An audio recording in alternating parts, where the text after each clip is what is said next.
The Labour had talked about boycotting it, but yes, you can see the officials there waiting.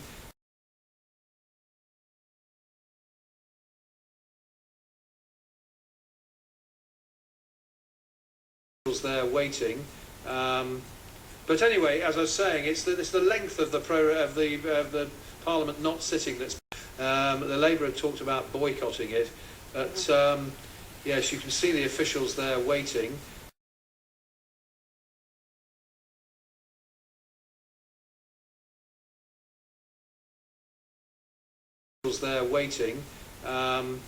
But anyway, as I was saying, it's the length of the Parliament not sitting that's.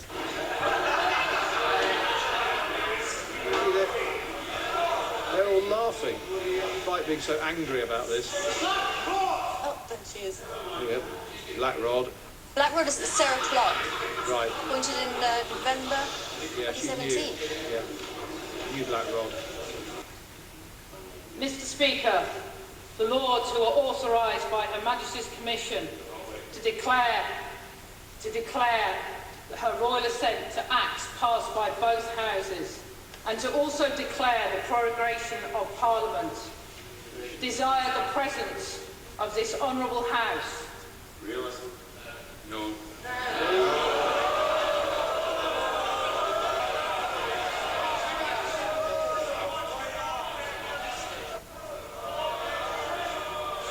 Oh, It looks like Disgraceful someone's act. fallen over. What's... there's an incident near the Speaker's chair there. Didn't like it or lump it to one MP. So there's Mr. Speaker. He's looking pretty cross, actually, isn't he? There's on the left. You just saw that you see the man in the white shirt. Oh, I'll shut up now because we're about to get the ceremony. Okay. I thought I saw one or two MPs from the opposition side going.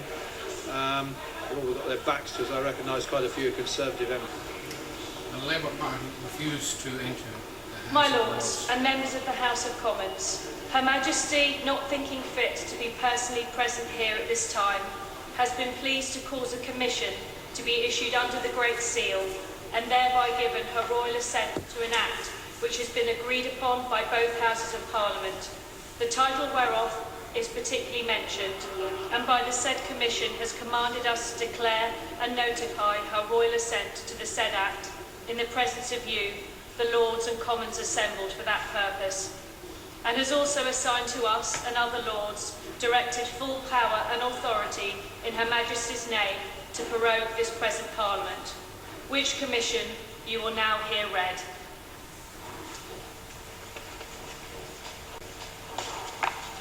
Elizabeth II, by the grace of God of the United Kingdom of Great Britain and Northern Ireland, and of our other realms and territories, Queen, Head of the Commonwealth, Defender of the Faith, to our right trusty and right well-beloved, the Lords spiritual and temporal, and to our trusty and well-beloved, the knights, citizens and burgesses of the House of Commons in this present Parliament assembled, greeting.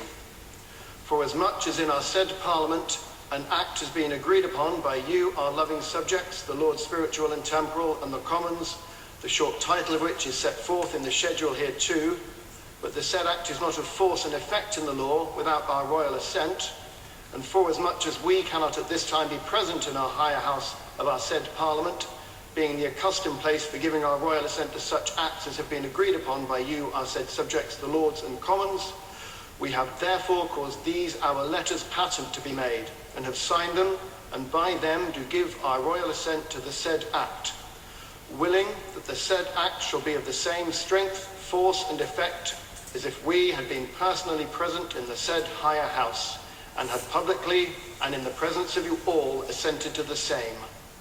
Commanding also our well-beloved and faithful counsellor, Robert James Buckland, Chancellor of Great Britain, to seal these our letters with the Great Seal of our realm, and also commanding the most Reverend Father in God, our faithful counsellor Justin Portal, Archbishop of Canterbury, Primate of all England and Metropolitan, our well-beloved and faithful counsellors, Robert James Buckland, Chancellor of Great Britain, Peter Norman, Lord Fowler, Lord Speaker,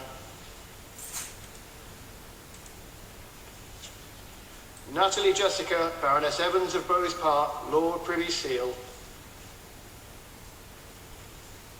James Arthur David, Lord Hope of Craighead,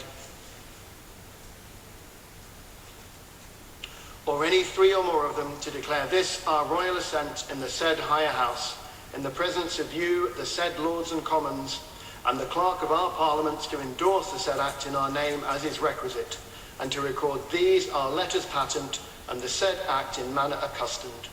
And we do declare that after this our royal assent given and declared, as is aforesaid, then and immediately the said act shall be taken and accepted as a good and perfect act of Parliament, and be put in due execution accordingly.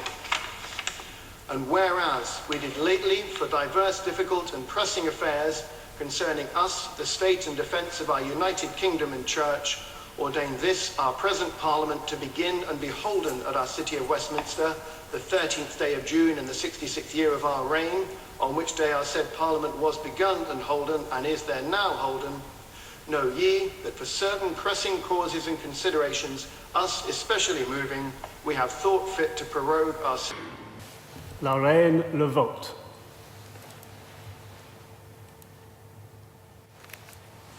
My Lords and members of the House of Commons, by virtue of Her Majesty's commission, which has been now read, we do, in Her Majesty's name and in obedience to Her Majesty's commands, prorogue this Parliament to Monday the 14th day of October, to be then here holden, and this Parliament is accordingly prorogued to Monday the 14th day of October.